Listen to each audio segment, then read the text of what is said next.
माझी वहिनी रुपाली रूपाप्रमाणेच ती दिसायलाही सुंदर होती. गोरा रंग व आकर्षक बांधा असलेली. लांब केसांमुळे तिच्या सौंदर्यात आणखीनच भर पडायची. घरी सलवार कमीज तर बाहेर जीन्स टॉप.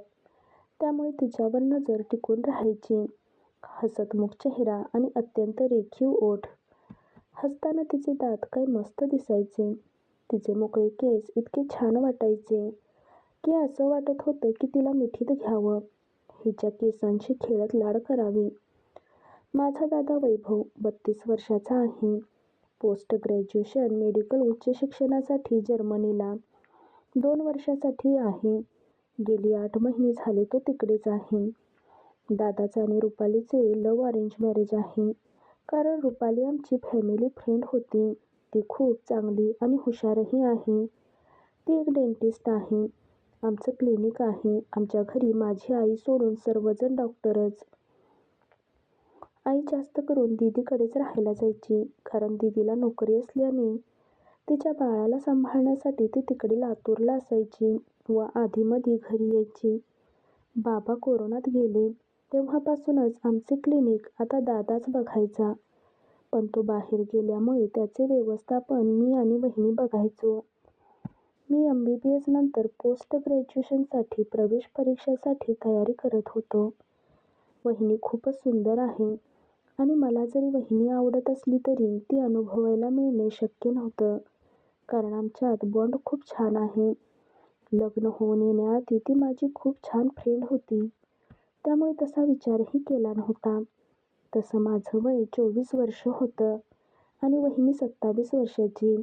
आम्ही मित्रांसारखे वागायचो व बऱ्याच वेळा ती मोबाईलसाठी मला काही बाई विचारायची व मीही स्वतःहून तिचा मोबाईल चेक करायचो. एकदा काही कारणाने तिचे व्हॉट्सअप माझ्या लॅपटॉपवर वेबसाईटवर उघडले व लॉग आउट न करता ते तसेच राहिले. मलाही लक्षात आलं नाही. नंतर मला लॅपटॉपवर काही नोटिफिकेशन दिसल्यावर बघितले तर एक मेसेज वाव म्हणून तिच्या स्टेटसला. रिप्लाय स्टेटस तर मला दिसत नव्हते तर केवळ त्याच नंबरला दिसायचे. तो नंबर माझा बालमित्र अमरचा होता. तो अगदी घरच्यासारखा होता. आम्ही सर्व गोष्टी शेअर करायचो. पण साला माझ्याच वहिनीवर ट्राय करतोय मला लक्षात नाही आलं व राग आला. बघू म्हटलं काय होतं ते. कारण चॅटिंगमध्ये इतकं पुढं नव्हतं. प्रकरण गेलं व हे बोलणं गुप्त असेल. मीच वहिनीला 8 दिवसांपूर्वी काही कामासाठी नंबर दिला होता. मी लक्ष ठेवून होतो व एक दिवस अमर, रुपाली काल तू माझ्या स्वप्नात आलीस. रुपाली मग अमर, मग काय केली स्वप्नातच मजा. रुपाली चावट कुठला. हे वाचून मी शॉकअप झालो. मला वाटलं चिडेल. 2 दिवसांनी चॅटमध्ये अमित, रुपाली फक्त एक चान्स दे ना. रुपाली काहीही काय. नंतर वहिनीने त्याला ब्लॉक केलं.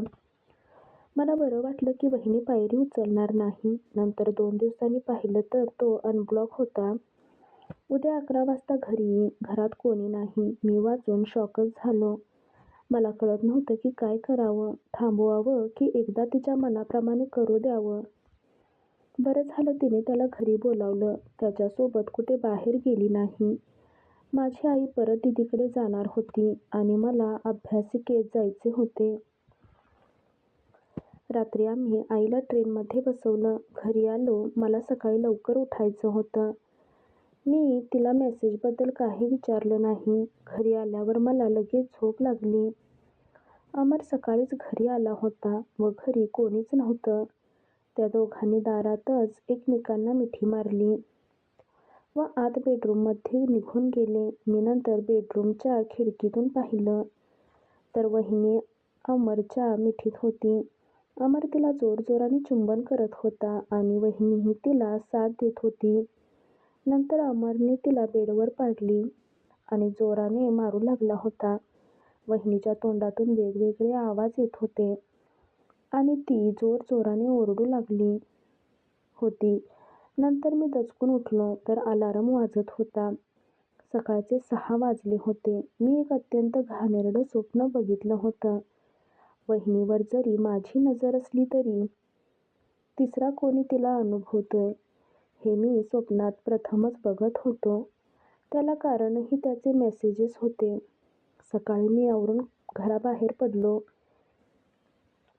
व जवळच थांबलो. अमर घरात गेल्यावर लगेच 5 मिनिटात मी दरवाजा उघडला आणि बघतो तर वहिनी आणि ते मिठीत होते आणि हसत होते. त्यांचा रोमांस सुरू व्हायच्या आत मी टपकलो होतो. ते मिठीत होते याचा अर्थ मला कळालं हे त्यांना कळायला पुरेसं होतं. त्यांचा कार्यक्रम सुरू व्हायच्या आत मी आलो होतो. जास्तीत जास्त वहिनीला किस केला असणार. याहून जास्त 5 मिनिटात कोण काय करणार?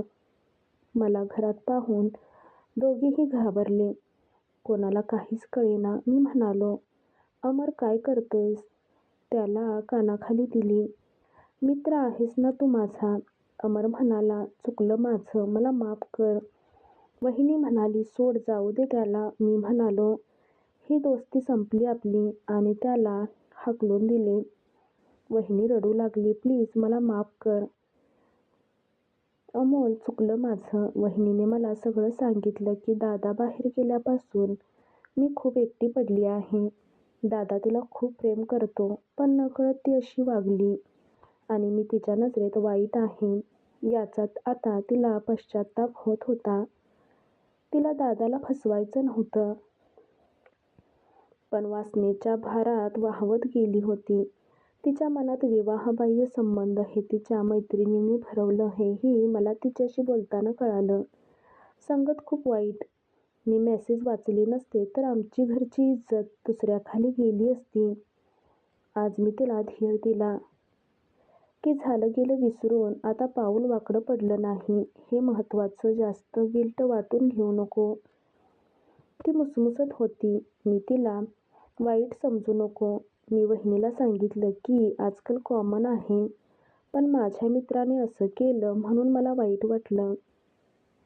वहिनी म्हणाली की सॉरी. आता नेहमी वाटणारा अमर हिला जास्त विश्वासातला वाटला म्हणून असं घडलं. शेवटी मी तिला रिलॅक्स केलं आणि आश्वासन दिलं की ही बाब कोणालाही कळणार नाही. घरात आता वातावरण थोडं तणावाचं होतं. तिला बरं वाटावं म्हणून मी तिला म्हणालो की चल बाहेर फिरून येऊया, तेवढाच तुला बरं वाटेल. वहिनी तयार होत नव्हती, पण मी तिला तयार केलं आणि म्हणालो की मी आहे ना तुझ्यासोबत मित्र म्हणून. तुला काही वाटलं तर मला बोलत जा. असं म्हटल्यावर ती तयार झाली. मग मी आणि वहिनी लॉंग ड्राईव्हवर फिरायला गेलो. थोडे फिरून 7 वाजता माघारी फिरलो. वहिनी बाहेर फिरून खुश होती. मला माहीत होतं की मन कुठेतरी रमलं पाहिजे. मग तो आनंद फिरण्यात, सिनेमात, एखाद्या छान ठिकाणी पण असू शकतो. नाहीतर वाईट विचार मनात घर करतात आणि मग मन कुठेही आनंद शोधायला बघते. वहिनीच्या एकाकीपणामुळे कदाचित असं झालं असावं. वहिनीचा ताण कमी झाल्यावर येताना मी परत वहिनीजवळ विषय काढला. मी नको त्यावेळी घरात आल्यामुळे तुला माझा राग तर नाही ना आला? त्यावर वहिनी माझ्या डोळ्यात डोळे घालून म्हणाली की नाही रे, उलट मला वाहवत जाण्यापासून वाचवलास तू. मी चेष्टेने विचारलं, जेव्हा मी कार चालवत अमरच्या मोबाईल शॉपजवळ येत होतो. बघ, अमरला बोलायचं असेल तर मी थांबतो इथे, मी पुन्हा मध्ये येणार नाही. वहिनी हसत म्हणाली, गप रे, असं कसं विचारू शकतोस तू तुझ्या वहिनीला? मला खरंच आता या भानगडीत पडायचं नाही. तर मित्रांनो, कथा आवडल्यास लाईक आणि सबस्क्राईब करा. धन्यवाद.